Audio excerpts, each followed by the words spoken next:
Hello friends, कैसे आप सब। और कैसी चल रही है आपकी पढ़ाई। इंडियन कॉन्स्टिट्यूशन टॉप 200 पार्ट 5 आपके सामने प्रस्तुत है और इसके साथ ही बहुत सारे मॉक टेस्ट्स आपको प्रोवाइड करवाए जाते हैं इस चैनल के माध्यम से। आप बच्चों से मेरा ये कहना है कि बिल्कुल जितनी भी क्लासेस अपलोड की जा रही है regularly, you must watch all of them. और ये जो इंडियन कॉन्स्टिट्यूशन टॉप 200 पार्ट 5, इससे पहले 4 क्लासेस आपको प्रोवाइड करवा चुका हूं, है ना।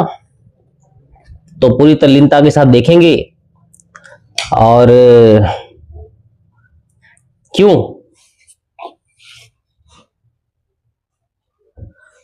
इससे पहले कि हम इस सेशन की शुरुआत करें, आप बच्चों को मैं बार बार ये वाला लोगो दिखाता हूं। उचित मार्गदर्शन, धैर्य और लगातार परिश्रम, ये बनाएगी आपको सफल। और इस चैनल के माध्यम से जुड़ करके आप कर रहे हैं अपनी स्टडी को बूस्ट। इसके साथ ही साथ आप बच्चों को मैं ये भी कह देना चाहता हूं, एक नई इंफॉर्मेशन देना चाहता हूं कि न्यूज एनालिटिक्स एनालिसिस में लेकर के आपके लिए हाजिर होऊंगा सप्ताह में 1 या 2 दिन, है ना। तो उसमें जो है वो नेशनल और इंटरनेशनल मुद्दे जो बर्निंग इश्यूज होते हैं उन पे और उन पे आधारित एक्सप्लेनेशन, एनालिसिस और एमसीक्यूज होंगे, जो आप बच्चों के लिए करंट अफेयर्स के साथ साथ नेशनल और इंटरनेशनल जो रिलेशनशिप्स हैं इनके बारे में आपको जानकारियां मिलेंगी। तो वैसे बच्चे जो हायर लेवल के एग्जामिनेशंस की तैयारी करते हैं, जैसे कि स्टाफ सिलेक्शन कमीशन या बीपीएससी और अदर स्टेट पीसीएस की जो तैयारी करते हैं, स्टेट लेवल की जो बीपीएससी या अदर पीसीएस आईएएस की जो एग्जामिनेशंस होते हैं, इन सब में जो है वो उन्हें बहुत ही यूजफुल और बेनिफिशियल होने वाली है ये क्लास उनके लिए। तो आप उन्हें जरूर देखेंगे।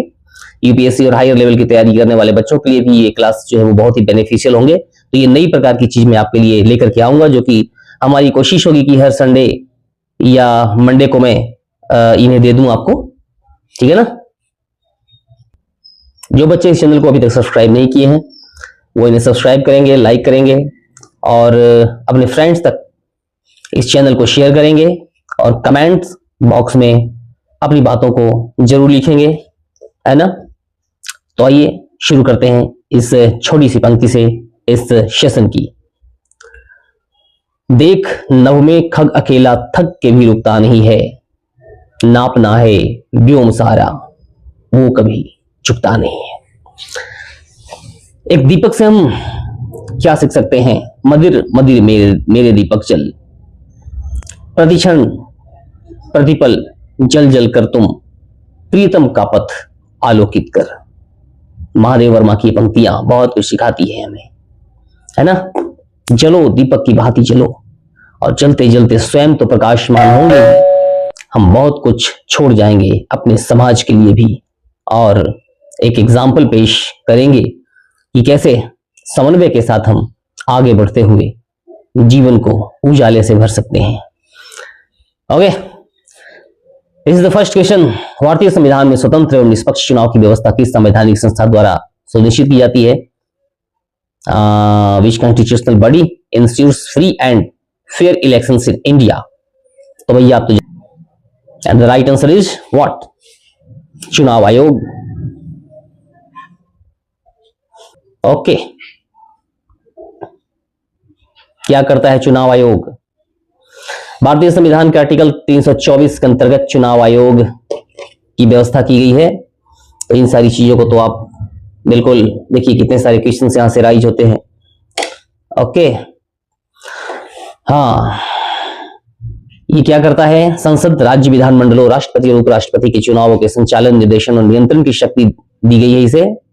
ओके, स्वतंत्र एवं निष्पक्ष चुनाव लोकतंत्र की आत्मा होती है और चुनाव आयोग को एक स्वतंत्र संवैधानिक संस्था के रूप में स्थापित कर इसी उद्देश्य की पूर्ति की गई है। आयोग की स्वायत्तता ही भारतीय लोकतंत्र को मजबूती प्रदान करती है।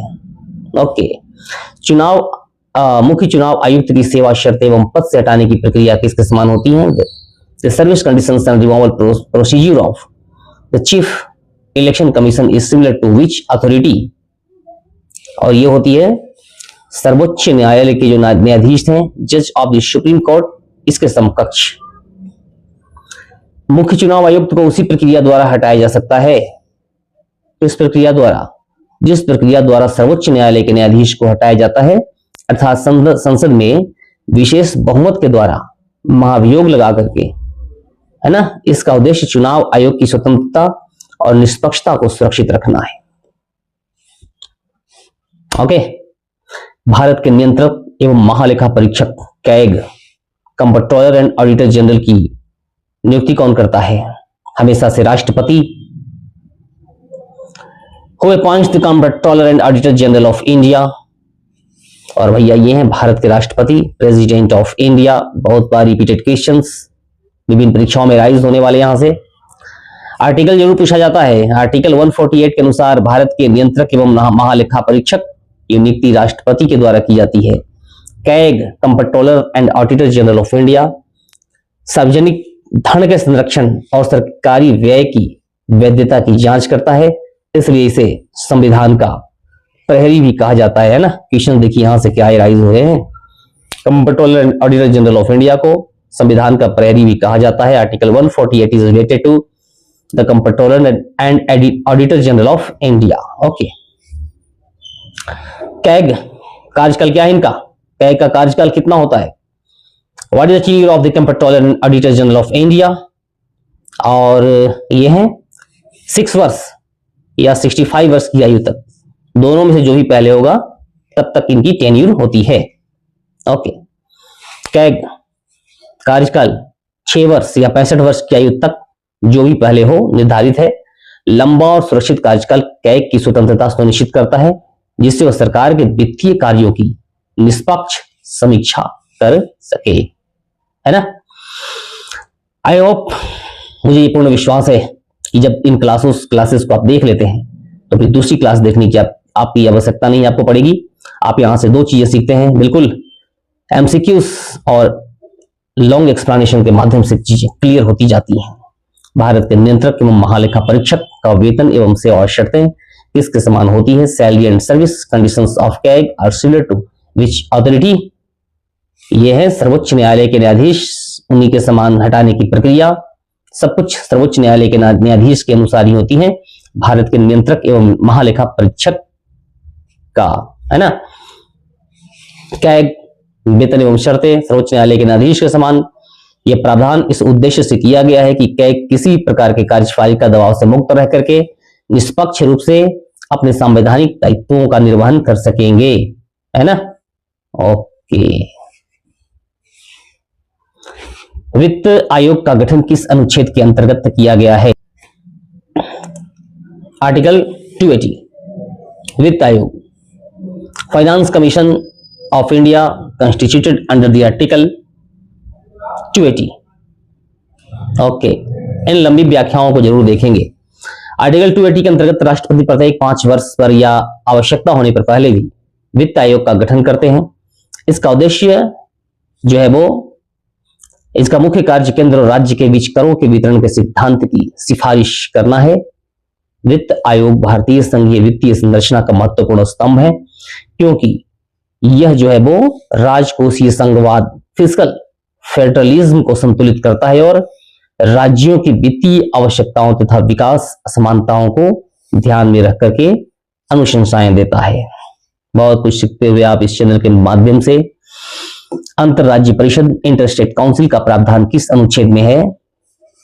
Provision of interstate council is under which article? And the related article is 263, है ना। अनुच्छेद 263 अंतरराज्य परिषद की स्थापना का प्रावधान करता है। इसका उद्देश्य राज्यों के बीच तथा केंद्र और राज्यों के बीच समन्वय स्थापित करना, नीतिगत विवादों का समाधान करना तथा संयुगात्मक संघवाद, कोऑपरेटिव फेडरलिज्म को बढ़ावा देना है ना।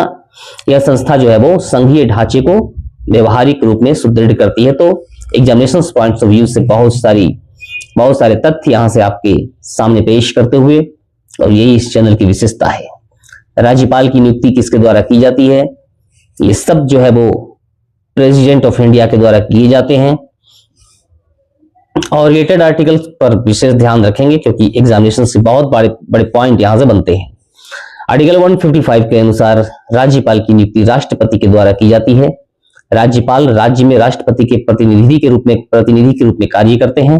यद्यपि वे राज्य के संवैधानिक प्रमुख होते हैं, परंतु वास्तविक कार्यपालिका शक्ति जो है वो कहाँ निहित होती है? मंत्रिपरिषद में ही निहित होती है। राज्यपाल की भूमिका संघीय ढांचे में केंद्र और राज्य के बीच सेतु का कार्य करती है। और इन्हीं तथ्यों पर आधारित क्वेश्चन जो है वो परीक्षाओं में बार बार देखने को हमें मिलते रहते हैं। तो इन सारे तथ्यों को मैं आपके सामने इसलिए डिस्कस करते रहा हूं। राज्यपाल का कार्यकाल कितना होता है? What is the tenure of a governor? ये जो है वो राष्ट्रपति के प्रसाद पर्यंत जो है वो अपने पद पर बने रह सकते हैं, है ना। अनुच्छेद 156 इसके अनुसार राज्यपाल जो है वो राष्ट्रपति के प्रसाद पर्यंत पद धारण करते हैं। यद्यपि सामान्यतः उनका कार्य 5 इयर्स का ही माना जाता है, परंतु वे तब तक पद पर बने रहते हैं जब तक कि राष्ट्रपति चाहे। ये प्रावधान राज्यपाल को संघीय ढांचे में एक लचीला संवैधानिक पद बनाता है। संविधान के किस अनुच्छेद में राष्ट्रपति जो है वो राष्ट्रपति शासन प्रेसिडेंट्स रूल का प्रावधान है? Which article provides for president rule in state? Article 356 इस कंडीशन में हम लगाते हैं।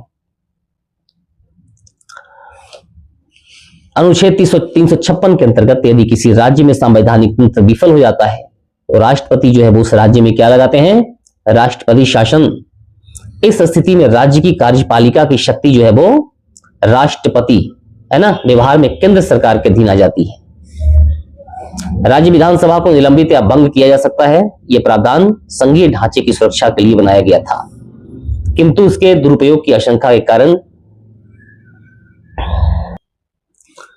परंतु बाद में जो है वो क्या किया, इसके दुरुपयोग को रोकने के लिए, इसके दुरुपयोग की आशंका के कारण सर्वोच्च न्यायालय ने SR बॉम्बई वाद 1994, याद रखिएगा इसको, इसके प्रयोग पर जो है वो क्या किया, न्यायिक समीक्षा की मान्यता दे दी।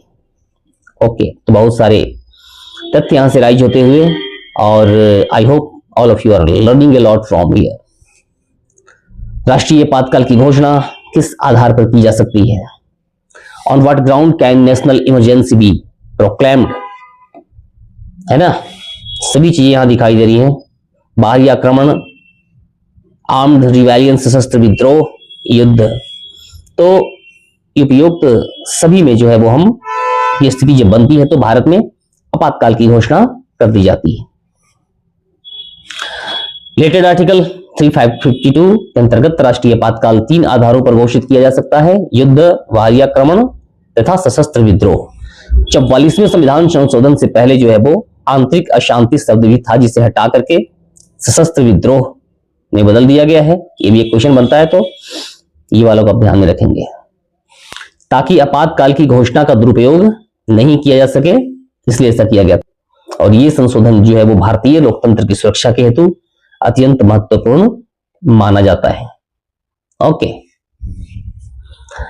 राष्ट्रीय आपातकाल की घोषणा को संसद के द्वारा कितने समय के भीतर अनुमोदित किया जाना आवश्यक है? 1 मंथ, है ना। यह भी 44वें संविधान संशोधन की देन है। 44वें संविधान संशोधन के बाद यह प्रावधान किया गया कि आपातकाल की घोषणा को 1 माह के भीतर संसद के दोनों सदनों के द्वारा विशेष बहुमत से अनुमोदित किया जाना अनिवार्य है। ये प्रावधान कार्यपालिका पर संसदीय नियंत्रण को सुदृढ़ करता है। ओके, नेक्स्ट, राज्य आपातकाल प्रेसिडेंट रूल्स की अधिकतम अवधि कितनी हो सकती है? What the maximum duration of presidents rule in state? 3 years तक। 3 ईयर के बाद क्या करना होगा? आर्टिकल 356 इसके अंतर्गत राष्ट्रपति जो है वो शासन प्रारंभ में 6 माह के लिए लागू होता है। राष्ट्रपति शासन जो है वो हम जब स्टेट में लागू करते हैं आर्टिकल 356 के अंतर्गत, तो ये पहले जो है वो 6 माह के लिए लागू होते हैं। इसे प्रत्येक 6 माह पर बढ़ाया जा सकता है, परंतु अधिकतम अवधि जो है वो सामान्यतः 3 वर्ष से अधिक नहीं हो सकती। 1 वर्ष से अधिक बढ़ाने के लिए विशेष परिस्थितियां आवश्यक है, जैसे राष्ट्रीय आपातकाल का लागू होना या चुनाव आयोग का प्रमाण पत्र जरूरी है। वित्तीय आपातकाल का प्रावधान किस अनुच्छेद में है? Financial emergency is provided under which article? वित्तीय आपातकाल अनुच्छेद 360 क्या भारत में कभी लागू हुआ है अभी तक? बिल्कुल नहीं। अनुच्छेद 360 के अंतर्गत यदि भारत की वित्तीय अस्थिरता या साख को खतरा हो तो वित्तीय आपातकाल घोषित किया जा सकता है। इसके अंतर्गत राष्ट्रपति जो है वो वेतन कटौती करेंगे, वित्तीय निर्देश जारी कर सकते हैं, है ना। अब तक भारत में ऐसी स्थिति नहीं आई भाई, है ना। अब तक भारत में कभी वित्तीय आपातकाल घोषित नहीं किया गया है और वी होप, हम ये आशा करते हैं कि आगे भी ऐसी स्थिति ना बनने पाए। संविधान संशोधन की प्रक्रिया किस अनुच्छेद में वर्णित है? Procedure of amendment of the constitution is laid down in which? तो ये है आर्टिकल 368, संविधान संशोधन की प्रक्रिया। ये देश से लिया हमने अनुच्छेद 368, है ना। संविधान संशोधन की विस्तृत प्रक्रिया बताता है। कुछ संशोधन साधारण बहुमत से, कुछ जो है वो विशेष बहुमत से और कुछ विशेष बहुमत के साथ राज्यों की स्वीकृति से जो है वो पारित होते हैं। ये जो है वो लचीलापन भारतीय संविधान को कठोर और लचीले का जो है वो मिश्रण बनाता है।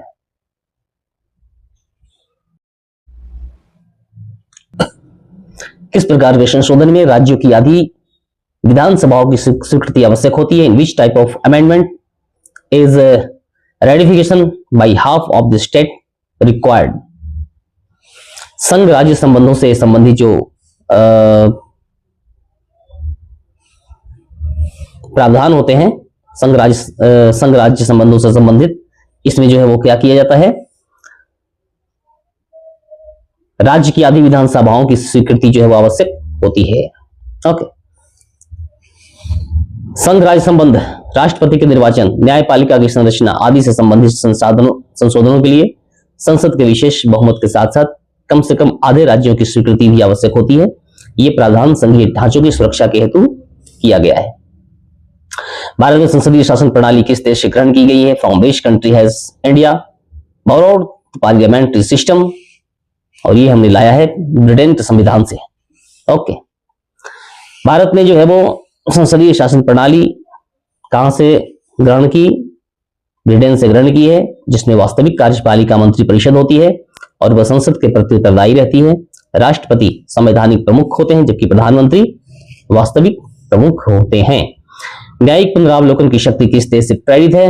Judicial review in India is inspired from which country? और this is United State America. क्या इसमें प्रावधान? न्यायिक पुनरावलोकन की अवधारणा अमेरिका के संविधान से प्रेरित। भारत में सर्वोच्च एवं उच्च न्यायालयों को यह शक्ति दी गई है कि वे असंवैधानिक कानूनों को जो है वो क्या करें? निरस्त कर दें। ओके। भारतीय संविधान का कौन सा भाग संघीय विशेषताओं को प्रदर्शित करता है? Which feature reflect the federal nature of the constitution? और शक्तियों का विभाजन, ये विशेषता है जो भारतीय संविधान को भारतीय संविधान के संघीय विशेषताओं को जो है प्रदर्शित करता है ना। संघीय व्यवस्था का मुख्य आधार, शक्तियों का स्पष्ट विभाजन, जो 7वीं अनुसूची में संघ, राज्य और समवर्ती सूचियों के रूप में वर्णित है। ये जो है वो संघीय ढांचे की मूल पहचान जो है वो यही है। क्या जो 7वीं अनुसूची है उसमें ये डिफाइन किया गया है, इसमें संघ, राज्य और समवर्ती सूची 3 प्रकार की सूचियां हैं और इसमें बहुत सारे विषय संबंधित है। इसके बारे में भी हम बाद में जानकारी प्राप्त करेंगे। ओके। एकल नागरिकता की व्यवस्था भारत ने किस देश से ग्रहण की? And adopted single citizenship from which country? और ये हमने लिया है ब्रिटेन के संविधान से। भारत में क्या है? केवल एक ही नागरिकता है, जबकि अमेरिका वगैरह में द्वैध नागरिकता की व्यवस्था है। एकल नागरिकता का सिद्धांत जो है वो ब्रिटेन से लिया गया है, जिससे राष्ट्रीय एकता और अखंडता को सुदृढ़ किया जा सके, है ना।